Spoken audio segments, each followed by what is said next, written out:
Alors Dormesson, on ne peut pas m'accuser d'avoir ciré les chaussures de Dormesson, parce que je crois que j'ai été un des plus méchants critiques sur les écrits de cet homme, à part quelques-uns, hein, parce qu'il faut reconnaître que ses critiques littéraires sont absolument fabuleuses. Et là, il nous donne un livre qui est une merveille. Hein.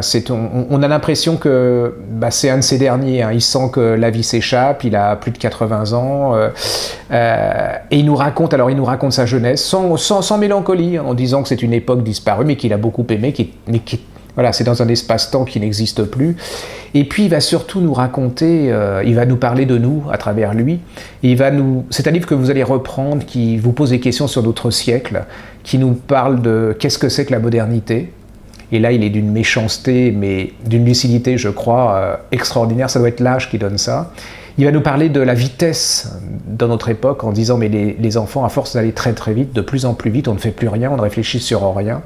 C'est une magnifique réflexion sur notre société, sur nous-mêmes, sur ce qu'on est en train de devenir, sur ce qu'on pourrait être. Et puis c'est aussi un merveilleux voyage dans le temps, parce que il l'écrit, alors voilà, il cache derrière une légèreté, là on voit, je trouve une profondeur qu'il a rarement atteint.